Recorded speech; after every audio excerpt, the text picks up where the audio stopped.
Un métro entre le vieux Lyon et Tassin, et pourquoi pas, la proposition de Gérard Collomb de créer une nouvelle ligne vers l'ouest lyonnais suscite de nombreuses polémiques chez ses adversaires.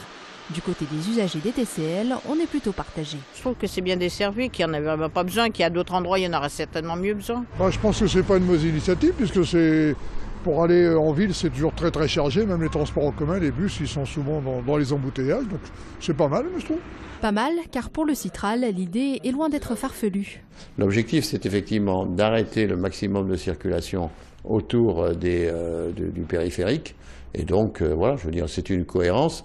Moi, je comprends pas que ça puisse faire polémique, puisque, en fait, c'est en droite ligne de tout ce que nous avons fait jusqu'à présent. Mais pour le moment, le projet envisagé à l'horizon 2030 n'est pas à l'ordre du jour, car la priorité reste le prolongement du métro B vers les hôpitaux Lyon-Sud. Et donc la priorité dans le prochain mandat, c'est effectivement de desservir Saint-Genis-Laval. Et donc ça nous donne tout le temps d'étudier, dans un rapport qualité-prix qui soit le plus efficace, ce prolongement vers l'ouest. Ici, près de la gare d'Alaï, où le terminus est envisagé, le balai des bus a encore de beaux jours devant lui. Gérard Collomb en tête au premier tour avec 36% des intentions de vote. C'est le résultat d'un sondage IFOP publié aujourd'hui dans le MAC de Lyon. Le maire sortant devancerait Michel Avart d'un peu plus de 6 points. En troisième position, on retrouverait Christophe Boudot pour le Front National avec 12,5%. Puis derrière, Étienne Tête pour Europe Écologie Les Verts et Nathalie Perrin-Gilbert, le Front de Gauche et Gramme, tous deux crédités de 8%. Éric Lafont d'Hiver Centre obtiendrait lui un score de 5%. Des triangulaires seraient envisagés au second tour dans plusieurs arrondissements, dont le 8e avec Christophe Boudot et le premier avec Nathalie Perrin-Gilbert. Et en cas de duel Avart-Collomb au second tour, le maire sortant serait réélu avec un score de 57%.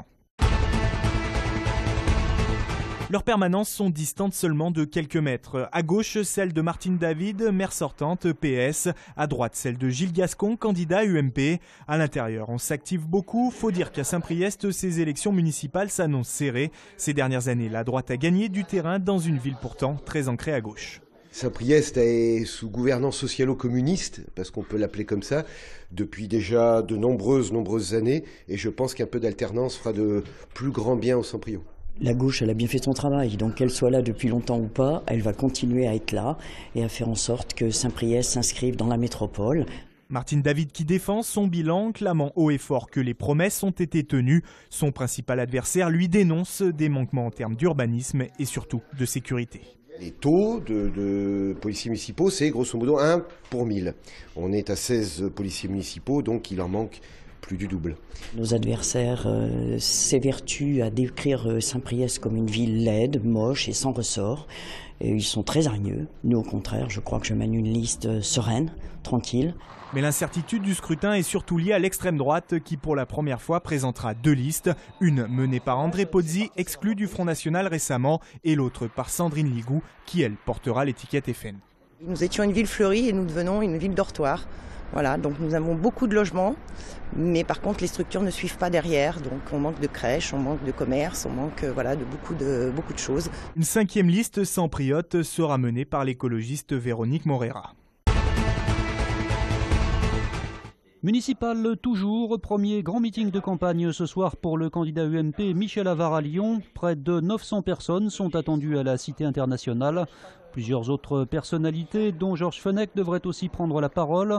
TLM diffusera en direct l'intervention de Michel Avart, prévue aux environs de 20h.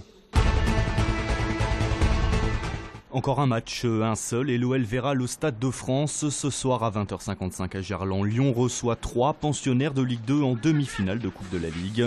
Un stade de la compétition où les Gaunes n'ont jamais perdu en 4 participations. Mais attention à l'excès de confiance face à une équipe de 3 sans complexe dans cette compétition. Elle a quand même éliminé déjà 2 clubs de Ligue 1.